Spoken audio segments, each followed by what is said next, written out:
this train rolling. We got a guy. This guy, I don't know what he does. He makes knives. He does something. He has a knife show and everything like that, or whatever, man. I've been trying to get him here to get on this competition. And this brother right here, look, I know I'm saying his name wrong. He's coming up here. He's going to give you guys a show. And let me make sure that I say his name correct. He goes by the name of Daniel. Calvin.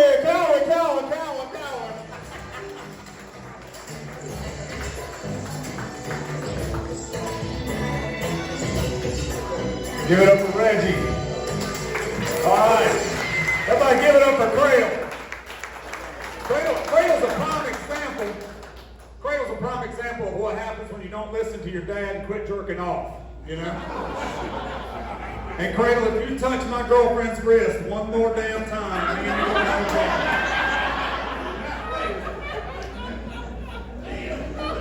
a So, Cradle said a little something about autism, and I got a brother that's autistic. Well, he's never been diagnosed, but he's really fucking annoying, and I heard that. One thing me and my brother always talk about is we talk about how they don't teach you anything in schools. The stuff they teach you in school is not like real life stuff. For instance, I've dissected one frog in my entire life. But I've been audited by the IRS twice. So, if they're going to teach us worthless stuff, the least they could do is teach us astrology. That way we can pull crazy bitches easier. So, every time I go over to a buddy of mine's house, he's got this cute little English bulldog. And every time I walk into his place, this English bulldog will try to fuck me. And it was extremely annoying, and but then once it got to know me, it quit doing that. Which was really hurtful because I've had a lot of exes do the same thing.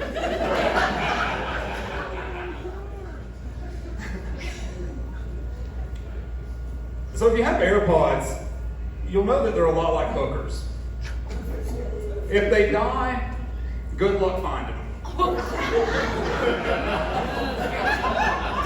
You'll check my Find My app and it'll be like last seen on a deserted highway. What the fuck? So I grew up in a black neighborhood, but it was a good black neighborhood, so I never learned how to fight. And one of my first exposures to black culture was me and my buddy Michon were throwing apples at cars. And we got caught, and his grandma came out, and she said she was going to beat his black ass and my white ass. Now, I had a lot of ass whoopings up until that point, but I had never had a racially motivated one. So I started being on my best behavior when I was around her, and there's probably a reason that Michon grew up to sell houses, and the white boys down the street grew up to break into them.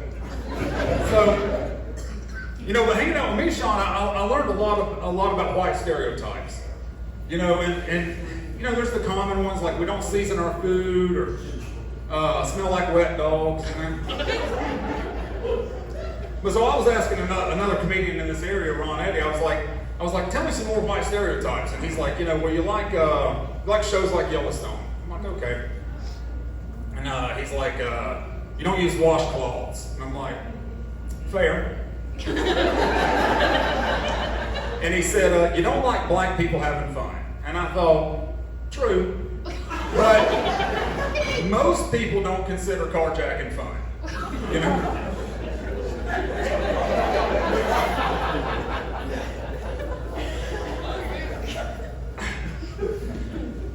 This current generation will never know the joys of finding random porn in the woods.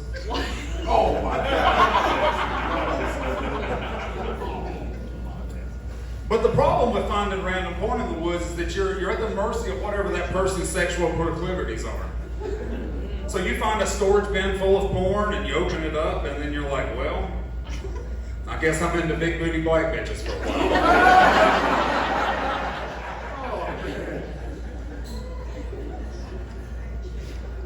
I've shared a lot of stages with Cradle, and we get along pretty good. But you know, I've got this one joke because I saw a shirt that said, "Don't lose sight," and I thought, well, man, that's not very sensitive to the visually impaired community.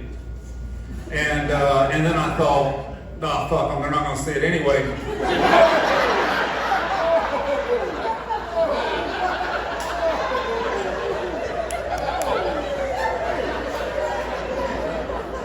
Damn it, man.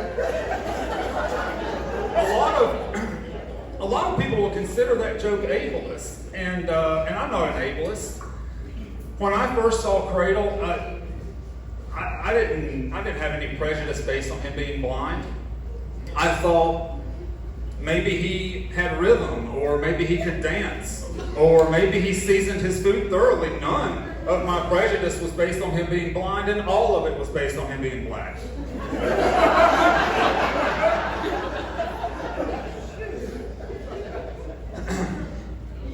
Let's see here.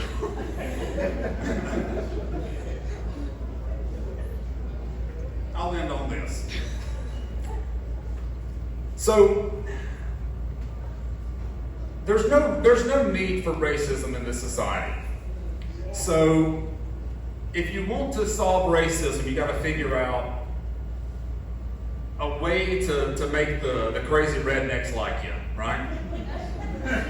Because there's always that one redneck that's got the one black guy that he thinks is cool as hell.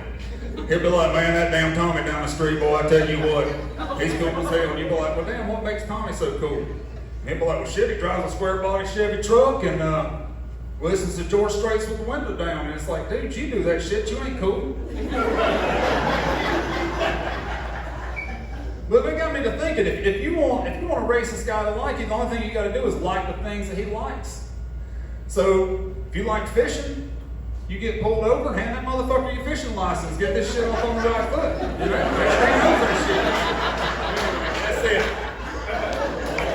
All right.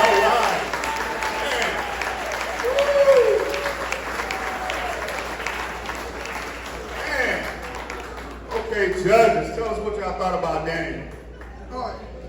Great intro. I like how you went right out for blood, you went right out for Cradle. You knowing him, you knowing that rapport you have, and it's good to see. Excellent to see the camaraderie with comedians able to do that, just like Gio was pointing at Tyrone over here. That was a great way that you used knowing somebody in the crowd to your I guess, how would I say, to your advantage. So what I want to say is, I don't know what Ron Eddie has been breathing all these comedians, man, but he's doing his thing in Spartanburg. He's not here. He won. He was on the podcast. I hope you're not that friend that he had to break up with at the hotel. Between you and the other dude, one of them was the friend he had to break up with, and I'm going to find out. So shout out to Ron Eddie. So I like that you're bold. You do the redneck thing or the white thing, but you do it as a preppy dude. Look, you use your look, the glasses, don't let his look fool you, because he's a chess master. He was playing chess out here. He was really playing his jokes really well the way you did it. My only knock is this. When you walk over to the left side of that chair, that's where you think at, but you turn to this side to us to deliver the joke. I want you to learn to use your jokes and use your punchlines and turn your body towards that way too. Because when you go to a stage, they're going to pay money to see you, and they need your shoulders and your hips to turn that way to deliver it.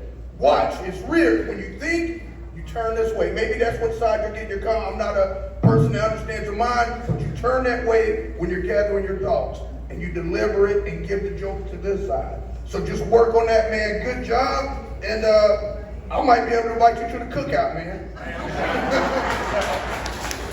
All right. What's that thing about Daniel? Great job, Daniel. I want to say I love the English Bulldog joke. As a single woman, that's kind of how it goes sometimes. You know, they want to hump on you, and then after it's all said and done, they want to just act like they didn't know you. But anyway, one thing that I love about comedy is the fact that comedians say things that everybody else wants to say, but nobody has the courage to say them. So the racially motivated things, for me, is always hilarious, because I'm seriously thinking about that stuff half the time. And I'm the person that would say it, but some people wouldn't, and I just like that. I love the t-shirt joke. I thought that hit hard for me. The fact that they couldn't see it anyway. And like Jeff said, working on your image. So you are like a preppy looking dude, and so right at the end, I think you may have forgot what you were gonna say, but the way you said it was like, let's see here. And that's what some preppy dudes would be saying. So I thought that was a good spin on the uncomfortable pause right there, and that was all I had for you. Good job. All right. Tyrone, what you think about Daniel? Great job, man. I don't know. I don't see him. I don't know where he at, but That's back over here. oh, how long have you been doing comedy? Since about January. What the fuck? How is this possible? Man. I'm gonna tell you something that I asked you that because I felt like you have been doing it for like 10 years. The most important thing in stand-up comedy that a lot of comedians don't understand is you have to grab the audience attention and get them to laugh within the first 30 seconds. And you did that right off the bat. It was extremely impressive to see you go through 6 jokes. I counted 6 jokes back to back to back to back to back that all got a laugh every single time. And it started because you started off on fire. Piggyback off a cradle, that hit hard. Everything was really funny that you did. 6 straight jokes. That porn woods joke, finding porn in the woods. Dude, if you ain't born in the 80s or the 70s, you're not gonna get that. If you between the ages of 18 and 25, I just wanna say fuck your whole life, because you missed out on such a great joke. You know how many times I ran to the woods to look at porn, man? That was so funny to me. Now, I would say the only joke I didn't like as a proud black man, you gotta find a better way to get a punchline for that Ron Eady. When Ron Eady said, you know, the white stereotypes, you guys don't like for black people to have fun.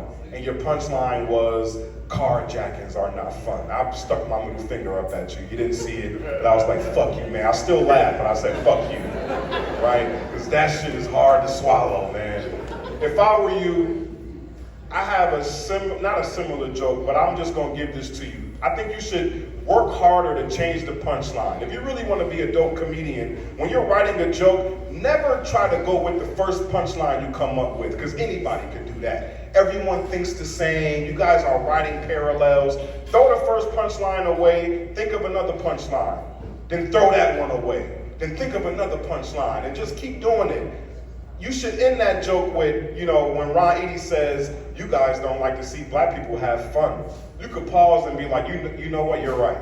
Because when black people start hooting and hollering, I get to moving and walking. You know what I mean? Like, do something a little bit more tasteful than carjackers, because I'm going to steal your fucking car after this shit is over.